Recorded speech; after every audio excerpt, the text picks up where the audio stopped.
halikan. Sa bawat yakap mo, naniwala akong tayo na ang huli. Kabanata. Ngunit habang lumalalim ang ating kwento, may mga lihim na unti-unting bumibigat, mga tanong na matagal mong iniiwasan, hanggang isang araw nalaman ko rin ang lahat. Hindi ako nasaktan dahil may nakaraan ka. Lahat naman tayo'y may sugat na dala. Ang sumira sa puso ko'y ang katahimikan mo, habang buong puso kitang minahal.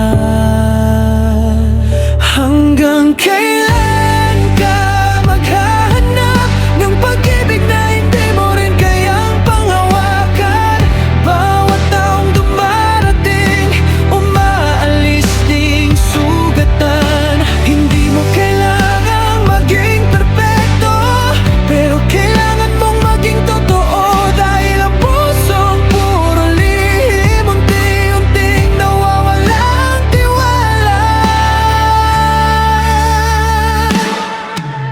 Nakita ko ang mga larawang hindi mo ipinakita, mga batang walang kasalanan, may iba't ibang kwento. Hindi sila ang dahilan ng paglayo ko, kundi ang katotohanang huli kong nalaman. Tinanggap sana kita ng buo, kung naging tapat ka lang sana. Pero paano ko buuin ang kinabukasan kung nagsimula tayo sa pagtatago? At nang umalis ako, may iba na namang humawak sa kamay mo. Akala mo ba ang bagong mukha makakagamot sa lumang sugat?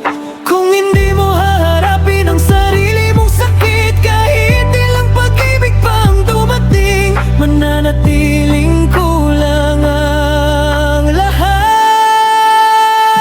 Hanggang kailan ka maghahanap kung ang hinahanap mo ay wala sa ibang tao? Baka ang sagot ay hindi bagong pag-ibig, kundi bagong simula sa sarili mo.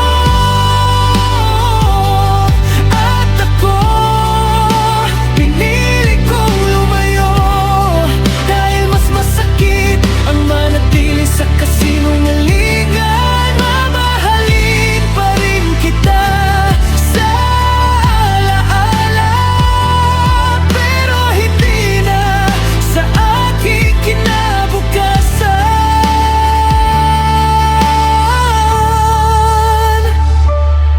Hindi lahat ng umaalis ay tumigil magmahal. May mga taong umalalis dahil ang katotohanan ang mas mahalaga kaysa pangako. At minsan, ang pinakamasakit na paalam ay ang pagpiling wag na bumalik.